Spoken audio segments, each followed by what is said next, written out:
ये संस्कृति रही है, अतिथि को हम देवता के समान मानते हैं। शास्त्रों में लेख भी है, अतिथि देवो भव। अतिथि देवता के समान होता है। अतिथि कौन होता है? जो किसी के घर आता है। किसी भी देश में ऐसी परंपरा नहीं है कि कोई किसी के घर जाए और उसको किसी चीज के लिए पूछे। जाने वाला तो खुद जाके याचना करता है, मुझे ये चीज चाहिए। लेकिन हमारी संस्कृति और सभ्यता ये कहती है कि सर्वप्रथम जो इंसान जाता है उसको पानी की पूछो, चाहे दूध की पूछो, फिर भोजन की पूछो, और फिर उसके बाद उसकी कुशलक्षेम पूछो कि वो क्या कार्य के लिए, काम के लिए आया। ब्राह्मण लोगों को भी जब भोजन पे बुलाते थे तो ये नियम था। आजकल तो सब रीति रिवाज टूटते जा रहे हैं, हम भूलते जा रहे हैं। जो भी ब्राह्मण किसी के घर आतिथ्य स्वीकार करता था, क्योंकि पंडित लोगों को तो भोजन जिमाने का बड़ा वो माना गया पुण्य, इसलिए पुराने जमाने से तो ब्राह्मणों को ही घर बुला के भोजन खिलाते थे, दान दक्षिणा देते थे। धीरे धीरे करके वो लोप होती चली गई। तो जो ब्राह्मण संत महात्मा साधु किसी के घर जाके अगर भोजन करते थे तो उससे भोजन करवाने वाले के नाम से नाम का जाप करते थे, परमात्मा से उसके लिए दुआ मांगते थे, उसके लिए प्रार्थना करते थे। तो भोजन किसी को खिलाने का एक बहुत बड़ा पुण्य माना गया है। अगर भूखे को अन्न देते हो तो समझो कि उसको आपने जीवन दे दिया, क्योंकि इंसान का शरीर तो चलता है खान पान से, इसको ज़रूरत है। और वो चीज़ जब मिलती है, अगर आदमी नहीं खाए तो प्राण निकल जाते हैं। परंतु ये ऐसे अवसरों पे बुलाना, खुशी के मौके पर सबको बुला के भोजन करवाना, इसको प्रीति भोज कहते हैं। प्रीति भोज होता है खुशी का, और आनंद से सब मिलके उसका खुशी मनाएं और भोजन का आनंद उठाएं।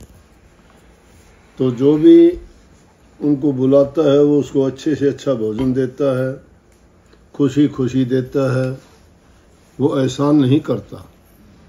सब खाने वाले भी उससे खुश होके जाते हैं।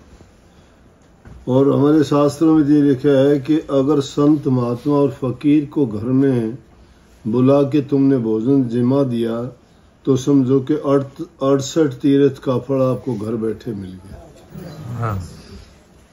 68 तीर्थ का, क्योंकि संत महात्मा मालिक से जुड़े होते हैं। अगर उनसे मिलने जाते हो तो भी बहुत पुण्य है। एक एक कदम रखते हुए एक एक यज्ञ के समान है। और वो हमारे घर चल के आते हैं तो उसका कहना ही क्या है। महाभारत का युद्ध याद होगा। युद्ध के बाद में श्री कृष्ण जी ने कहा कि तुम्हें श्राप लग गया, इतने लोगों का नरसंहार हुआ है, आप यज्ञ करो और यज्ञ में सबको भोजन के लिए बुलाओ। यज्ञ किया गया, भोजन के लिए सबको आमंत्रित किया गया। गलती से एक महात्मा थे, सुपच ऋषि, वो गलती से रह गए, उनको बुलावा नहीं भेज पाए। तो कहते हैं कि जब वो यज्ञ स्वीकार हो जाती तो घंटे की आवाज आती थी। उन्होंने यज्ञ किया भोजन में, लेकिन घंटे की आवाज नहीं आई। श्री कृष्ण जी कहने लगे कि भाई तुम्हारा यज्ञ जो पूरी तरह संपन्न नहीं हुआ, क्योंकि घंटा नहीं बजा। बोला कोई ना कोई संत महात्मा फकीर जो बुलाया नहीं गया है, देखो कौन। तो उन्होंने ख्याल किया तो सुपच ऋषि थोड़ी बाहर रहते थे, बोले कि उनको नहीं बुलाया। बोले गलती होगी है तुम्हें। तो भीम अपने बल से कहने लगा कि अच्छा कोई बात नहीं, मैं तो ये गया उसको अभी ले आता हूं, उस महात्मा को अभी ले आता हूं जाके, यज्ञ पूरा हो जाएगा। फिर भाग्या भाग्या गया। संत महात्माओं के सामने अगर कोई दीनहीन गरीब बन के जाता है, याचक बन के जाता है, तो उनसे जो चाहो वो सब कुछ न्यौछावर कर देंगे। लेकिन उनके सामने अगर अहंकार लेके जाओगे, अपना बल बुद्धि चतुराई दिखाओगे, इन चीज़ों की वहाँ ज़रूरत नहीं है। उसमें आपको कोई सफलता कामयाबी नहीं मिलेगी। भीम भाग्या भाग्या गया और जाके कहने लगा जी चलो हमने यज्ञ किए, उस यज्ञ में शामिल हो। सुपच ऋषि कहने लगे भाई चलता हूँ, माला टंगी है खूंटी पे, अगर चलते हो तो चलो, नहीं मैं आपको उठा के भी ले चलूंगा। बोला खूंटी पे माला है, वो माला पकड़ा दे, 2-4 माला फेर लूँ, उसके बाद चलूंगा। खूंटी से माला उतारने लगा, माला नहीं उतरी। उसने सोचा बड़ा गलत हो गया। बोला जी मैं तो चलता हूँ, आप आ जाना।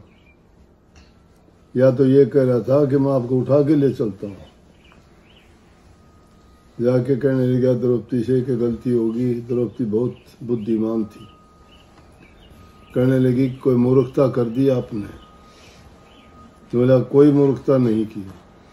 बोला मैंने तो ये कही थी कि अहंकार के बस होके गया, संतों के पास ऐसे नहीं जाते। जूते निकाले उसने, नंगे पैर। द्रौपदी गई, जाके हाथ जोड़ के ऋषि जी से कहने लगी हमारे यहाँ पधारो, आपके बिना हमारा यज्ञ पूरा नहीं होता, आप चलोगे तो ही पूरा होगा। नम्रता और दीनता से कहा, कहने लगा कि भाई चलूँ तो होगा, लेकिन मुझे जो है इस यज्ञ का फल चाहिए। इस यज्ञ का जो पुण्य होगा मुझे मिलना चाहिए तो चलूँगा। उसकी और समझ और बुद्धि को देखने के लिए कहने लगे जी ये क्या बड़ी बात है, बहुत यज्ञ है, कितने का फल चाहिए आपको। बोला कि आप जैसे महापुरुषों से सुनी है कि संत मिलन को चालिए, तज माया अभिमान, ज्यों ज्यों पग धरनी धरे त्यों त्यों यज्ञ समान। कि संतों के मिलने के लिए जब जाते हैं तो एक कदम रखते हैं वो एक यज्ञ के समान है। मैं कितने कदम रख के आई हूँ, और माया और अभिमान छोड़ के आई हूँ। दीनहीन गरीब बन के नंगे पैर हाथ जोड़ के प्रार्थना की है, तो मैंने जितने कदम रखे उतने यज्ञ हो गया। आपको जितने चाहिए उतने रख लो, फिर छोड़ दो। साथ साथ हो लिए कि चलो। सुपच ऋषि गए, तब जाके घंटा बजा। तो भोजन का मतलब ये है बहुत ऊंचा पुण्य माना गया है। अन्नदान बहुत उत्तम है। दानों में ऊंचा दान है अन्न का दान, क्योंकि अन्न से हमारा शरीर चलता है। शरीर से ही हमारे सारी शरीर की जितनी दूसरी चीजें हैं काम करती हैं। बल बुद्धि शक्ति सब अन्न से ही पैदा होती है। जब अन्न नहीं हो पेट में, कोई चीज इंसान को याद नहीं आती। ऐसे ऐसे टाइम आए जब संतों के पास खाने को कुछ नहीं था। भक्ति करते करते नाम को सर्वोच्च मानते हैं। भक्ति करने को, प्रभु को याद करना सबसे बड़ी बात मानते हैं। लेकिन जब पेट का, रोटी का और भोजन का सवाल आता है तो नाम भी तुच्छ पड़ जाता है उसके सामने। भक्ति भी छोटी पड़ जाती है। क्यों पड़ जाती है? कबीर जैसे संतों ने कहा कि कबीर खुदा कुकरी, पेट खाली है उसको क्या चीज सूझेगी।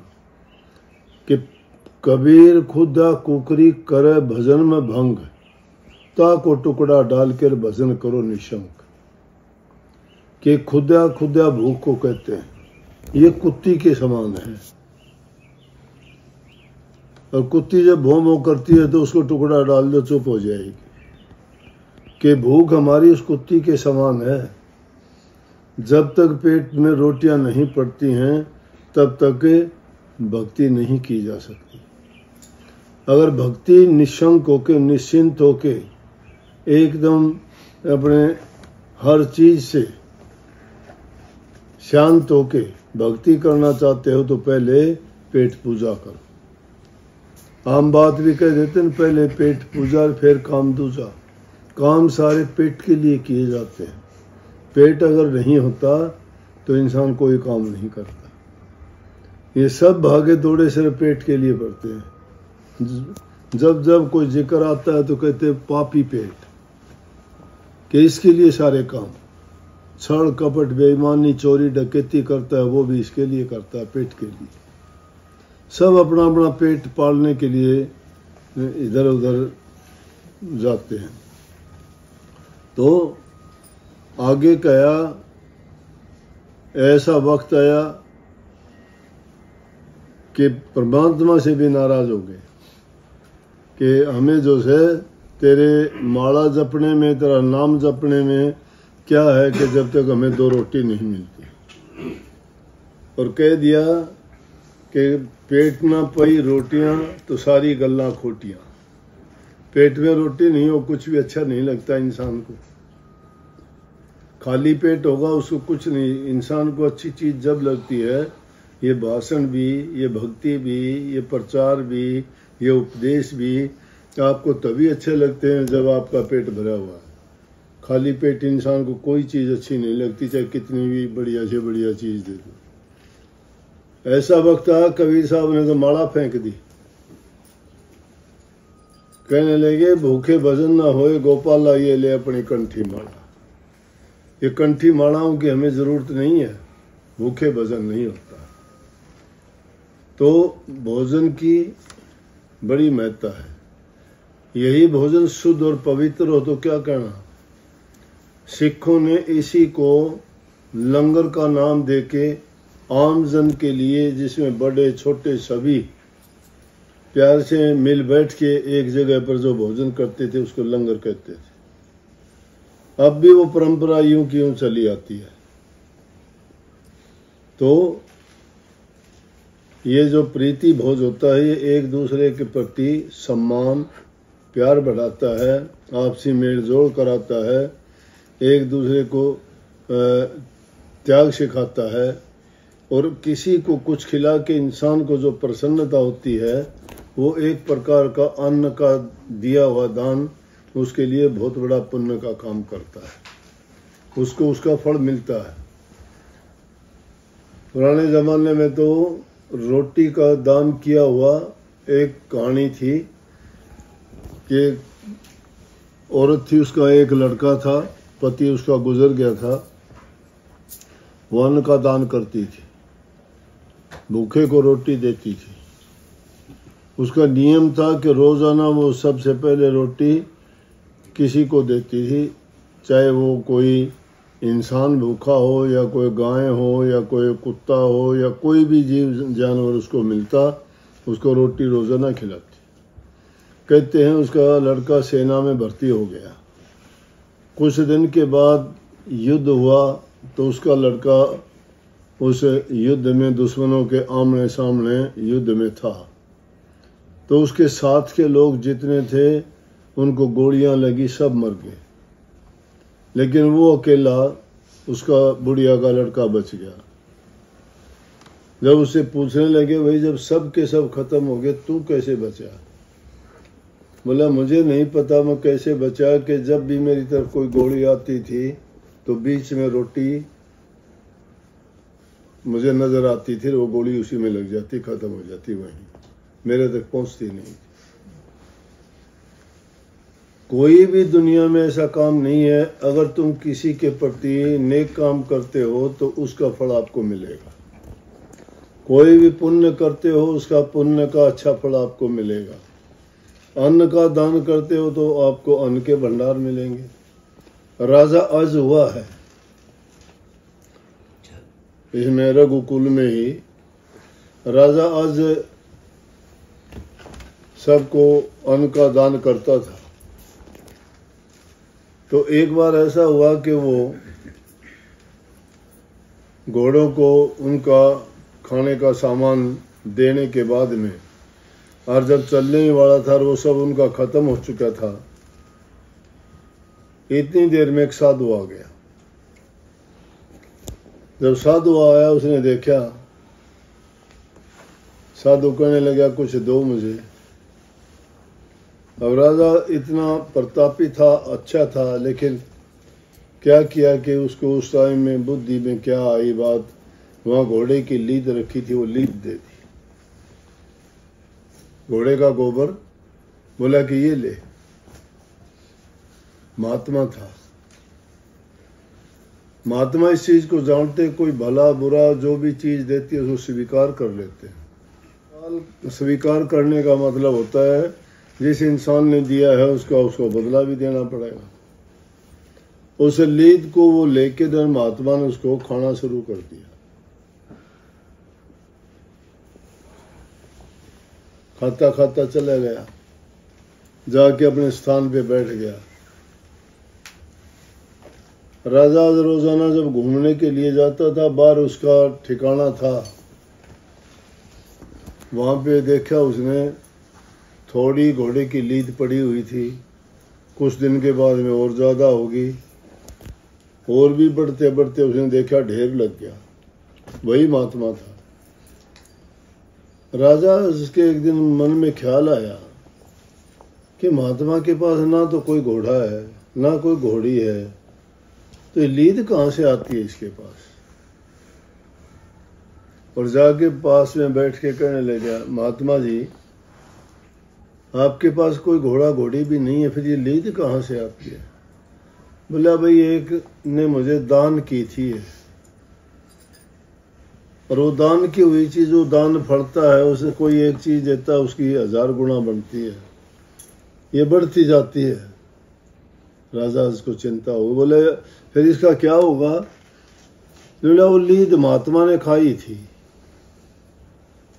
उसने मांगी थी, राजा ने वो दे दी और उसने उसको खाना शुरू कर दिया। बोले अच्छा, सोचा ये तो मैंने ही दान की थी। बोला अब क्या होगा।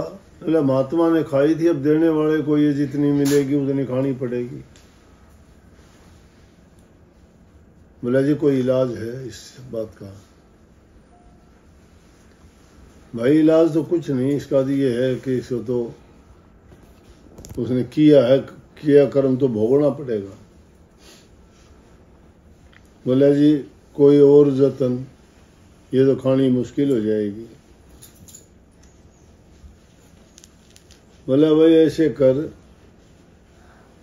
कि कोई ना कोई ऐसा काम करके जिसके कारण तेरी बुराई हो जाए, सब लोग तुझे तेरी बुराई करनी शुरू कर दे, निंदा करें। अगर वो तेरे बारे में लोग निंदा करेंगे त्यों तो तेरा पाप धुलता चला जाएगा, ये कम हो जाएगी। उसने क्या किया, कहते हैं एक ब्राह्मण की लड़की को अपने घर में रख लिया। लोग कहने लगे राजा ने तो जुल्म कर दिया, इतनी बड़ी उम्र, जवान उम्र की लड़की, और वो भी ब्राह्मण की अपने घर ले आया, बहुत गलत है। ये राजा तो निकम्मा हो गया, बुरा हो गया, पापी हो गया, ये तो अपने चरित्र से गिर गया। लेकिन महात्मा ने कह दिया था अपनी बेटी की तरह रखना।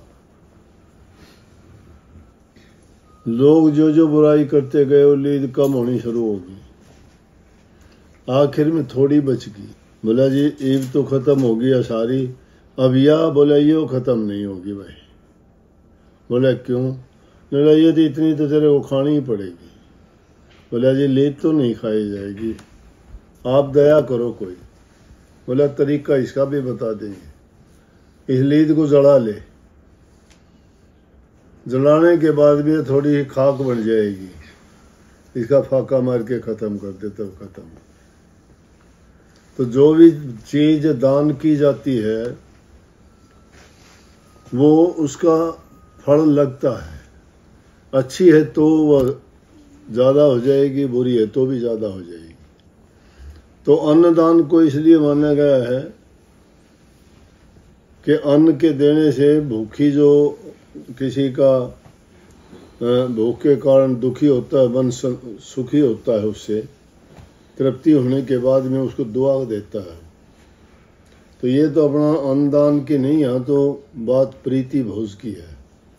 हम सब तो यहाँ खुशी खुशी अच्छे के लिए, खुशी के अवसर पर आए हैं। और खुशी क्या है कि हमारा और आपका आगमन है, नहीं तो कौन आता है ऐसे। बहुत बहुत आशीर्वाद।